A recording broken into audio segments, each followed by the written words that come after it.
Jeetu Joseph ಅವರ ದೃಶ್ಯಂ 3 ಚಿತ್ರದ ಆರಂಭದಲ್ಲಿ ಆ ಚಿತ್ರದ ಒಳಗಿನ ಒಂದು ಚಿತ್ರ ಬ್ಲಾಕ್ ಬಸ್ಟರ್ ಆಗಿರುತ್ತೆ. ಹಾಗೇನೆ ನಿಜ ಜೀವನದಲ್ಲೂ ಕೂಡ ದೃಶ್ಯಂ 3 ಒಂದು ಬ್ಲಾಕ್ ಬಸ್ಟರೇ ಆಗಿದೆ.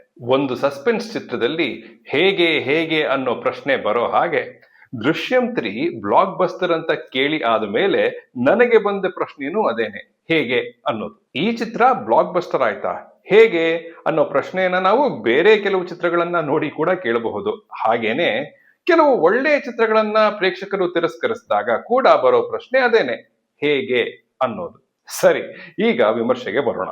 ದೃಶ್ಯಂ 1, ದೃಶ್ಯಂ 2 ಈ ಚಿತ್ರಗಳ ರೀಕ್ಯಾಪ್ ಅನ್ನ ಚಿತ್ರದ ಆರಂಭದಲ್ಲೇ ನೀಡುತ್ತಾರೆ. ಅದೊಂದು ಒಳ್ಳೆ ಆಲೋಚನೆ. ಕಥೆಯನ್ನ ನಮಗೆ ಮತ್ತೆ ನೆನಪು ಮಾಡುತ್ತೆ ಅನ್ನೋ ಕಾರಣಕ್ಕೆ ಮಾತ್ರವಲ್ಲ, ಎಂಥ ಒಳ್ಳೆ ಫ್ರಾಂಚೈಸ್ ಇದು ಅನ್ನೋ ಭಾವನೆಯನ್ನ ನಮಗೆ ಅದು ಮತ್ತೆ ತಂದುಕೊಡುತ್ತೆ ಆ ಕಾರಣಕ್ಕಾಗಿ. ಆದ್ರೆ ಆ ಚಿತ್ರಗಳೇ ಈ ಚಿತ್ರಕ್ಕೆ ಒಂದು ರೀತಿಯಲ್ಲಿ ಶಾಪ ಕೂಡ. ತನ್ನ ಕುಟುಂಬದವರು ಜೈಲ್ ಪಾಲ್ ಆಗಬಾರದು ಅಂತ ಜಾರ್ಜ್ ಕುಟ್ಟಿ ಒಂದು ಕೊಲೆಯನ್ನ ಹೇಗೆಲ್ಲ ಮುಚ್ಚಿಡ್ತಾನೆ ಅನ್ನೋದೇ ದೃಶ್ಯಂ 1 ಹಾಗೂ ದೃಶ್ಯಂ 2 ನ ಕಥೆ. ದೃಶ್ಯಂ 2 ಕೊನೆಯಲ್ಲಿ ಸರಿ, ಹೇಗೋ ಈಗ ಜಾರ್ಜ್ ಕುಟ್ಟಿ ಹಾಗೂ ಕುಟುಂಬದವರು ಸೇಫ್ ಆಗಿದ್ದಾರೆ ಅಂತ ಇತ್ತು. ಆದ್ರೆ ಅವರು ನಿಜವಾಗ್ಲೂ ಸೇಫೇ ಆಗಿದ್ರೆ ದೃಶ್ಯಂ 3 ಹೇಗ್ ಮಾಡೋದು? ಅದಕ್ಕೇನೆ ಈ ಚಿತ್ರದ tag line the past never stays silent. Varun ಅನ್ನೋ ಹುಡುಗನ ಕೊಲೆಯಾಗಿ ಸುಮಾರು 7-8 ವರ್ಷಗಳು ಆಗಿವೆ ಅಂತ ಅನ್ಸುತ್ತೆ. ಈಗ ಜಾರ್ಜ್ ಕುಟ್ಟಿಯ ಹಿರಿಯ ಮಗಳು ಅಂಜುಗೆ ಮದುವೆ ವಯಸ್ಸು, ಹುಡುಗನನ್ನ ಹುಡುಕ್ತಾ ಇದ್ದಾರೆ. ಇನ್ನೇನು ಈ ಸಂಬಂಧವಾದ್ರೂ ನಿಶ್ಚಯವಾಗತ್ತೆ ಅಂತ ಇರುವಾಗ ಸಂಬಂಧಗಳೆಲ್ಲ ಕ್ಯಾನ್ಸಲ್ ಆಗ್ತಿರುತ್ತವೆ. ಅದು ಯಾಕೆ? ಕೊಲೆಯಾಗಿ ಇಷ್ಟು ವರ್ಷಗಳಾದ್ಮೇಲೆ ಪೊಲೀಸರೇ ಆ ಕೇಸ್ನ ಕೈ ಬಿಟ್ಟ ಮೇಲೂ ಕೂಡ ಈಗ ಯಾವುದೋ ಒಂದು ಜರ್ನಲಿಸ್ಟ್ ಆ ಕೇಸ್ನ ಬೆನ್ ಹತ್ತಿದಾರಲ್ಲ, ಯಾಕೆ? ಈ ಎರಡೂ ಪ್ರಶ್ನೆಗಳಿಗೆ ಸಿಗೋ ಉತ್ತರಗಳು ಈ ಸಲ ತನ್ನ ಕುಟುಂಬವನ್ನ ಕಾಪಾಡ್ಕೊಳ್ಳೋಕೆ ಜಾರ್ಜ್ ಕುಟ್ಟಿ ಏನು ಮಾಡ್ದ ಅನ್ನೋದೇ ದೃಶ್ಯಂ 3. ಸುಮಾರು 2 ಗಂಟೆ 40 ನಿಮಿಷಗಳ ಕಾಲ ನಡೆಯೋ ಈ ಚಿತ್ರದಲ್ಲಿ 2 ಗಂಟೆಗಳು ಬರೀ ಸೆಟಪ್. ಆ ಕೊನೆ 40 ನಿಮಿಷ ಮುಕ್ಕಾಲು ಗಂಟೆಯಲ್ಲಿ ಒಂದು ಇನ್ವೆಸ್ಟಿಗೇಷನ್ ಶುರು ಆಗತ್ತೆ. ಆ 2 ಗಂಟೆಗಳ ಸೆಟಪ್ ಬೋರ್ ಅಂತ ಅನ್ನಿಸದೆ ಹೋದ್ರೂ ಎಂಗೇಜ್ಮೆಂಟ್ ತುಂಬಾ ಕಡಿಮೆ. Film reviews, interviews, 100 crore posters, piracy ಅಂತ ಚಿತ್ರಕ್ಕೆ ಡೈರೆಕ್ಟ್ ಆಗಿ ಸಂಬಂಧವಿಲ್ಲದ ಒಂದು ಡೈರೆಕ್ಷನ್ ನಲ್ಲಿ ಈ ಕಥೆ ಸುಮಾರು ಸಮಯವನ್ನ ವೇಸ್ಟ್ ಮಾಡುತ್ತೆ. ಮಗಳ ಮದುವೆ ವಿಚಾರ ಕೂಡ ತುಂಬಾ ಬ್ಲ್ಯಾಂಡ್ ಆಗಿದೆ.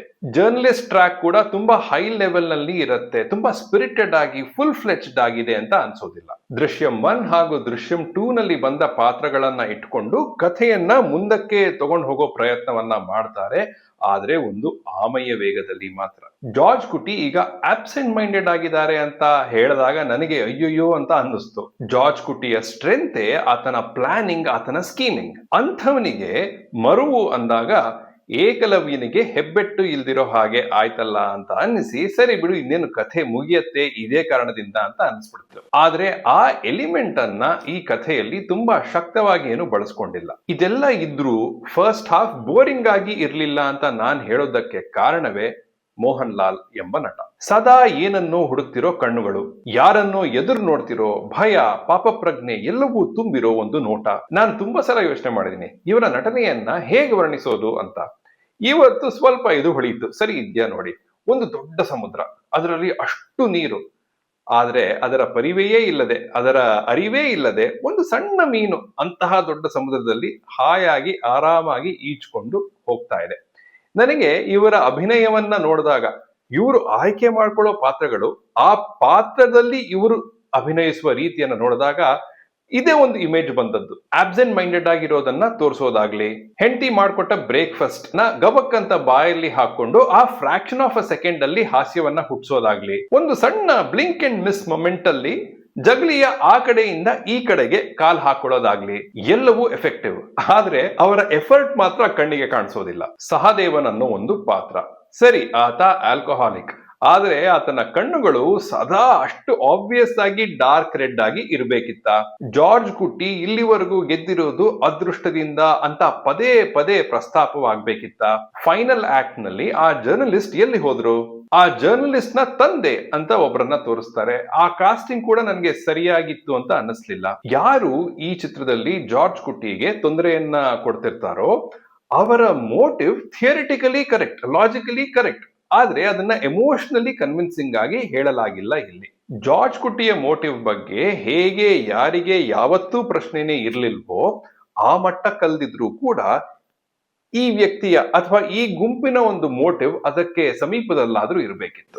ಅವರಿಗೆ ಸಹಾಯ ಮಾಡೋ ಐಜಿಯ ಮೋಟಿವ್ ಕೂಡ ಕನ್ವಿನ್ಸಿಂಗ್ ಆಗಿರ್ಲಿಲ್ಲ. ತನ್ನ ಕುಟುಂಬವನ್ನ ಕಾಪಾಡ್ಕೊಳ್ಳೋದಕ್ಕೆ ಜಾರ್ಜ್ ಕುಟ್ಟಿ ಈ ಚಿತ್ರದಲ್ಲಿ ಒಂದು ಎಕ್ಸ್ಟ್ರೀಮ್ ಸ್ಟೆಪ್ ಅನ್ನ ತಗೊಳ್ತಾರೆ. ಆ ಐಡಿಯಾ ಚೆನ್ನಾಗಿತ್ತು. ಆಬ್ವಿಯಸ್ಲಿ ಆ ದೃಶ್ಯದಲ್ಲಿ ಮೋಹನ್ ಲಾಲ್ ಅವರ ಅಭಿನಯ ಎಕ್ಸಲೆಂಟ್. ಆದ್ರೆ ಈ ಚಿತ್ರದ ಸಮಸ್ಯೆನೇ ಅದು. ಆ ಅಭಿನಯದ ಸ್ತರದ ಹತ್ತಿರದಲ್ಲೂ ಕೂಡ ಈ ಚಿತ್ರದ ಬರವಣಿಗೆಯ ಸ್ತರ ಇರಲಿಲ್ಲ. ಮಲಯಾಳಂ ಚಿತ್ರ ಅನ್ನೋ ಕಿರೀಟದಲ್ಲಿ ವಜ್ರಗಳಾಗಿರೋದೇ ಈ ಕ್ರೈಮ್ ಸಸ್ಪೆನ್ಸ್ ಥ್ರಿಲ್ಲರ್ ಚಿತ್ರಗಳು. ಅದರಲ್ಲಿ ದೃಶ್ಯಂ 1 ದೃಶ್ಯಂ 2 ಮೇಲ್ದರ್ಜೆಯಲ್ಲೇ ಇವೆ. ಅವಕ್ಕಿಂತ ಒಳ್ಳೆ ಚಿತ್ರಗಳು ಇವೆ. ಆದ್ರೆ ಅಂತಹ ಮಲಯಾಳಂ ಚಿತ್ರಗಳ ಸಾಲಿನಲ್ಲಿ ಇದೊಂದು ರೆಗ್ಯುಲರ್ ಆವರೇಜ್ ಚಿತ್ರವಾಗಿತ್ತು ನನ್ನ ಅನುಭವದಲ್ಲಿ. ಜಿಕೆ ಜಾರ್ಜ್ ಕುಟ್ಟಿ, ಆತನ ಸ್ಟ್ರೆಂತೆ ಜಿಕೆ ಜನರಲ್ ನಾಲೆಡ್ಜ್.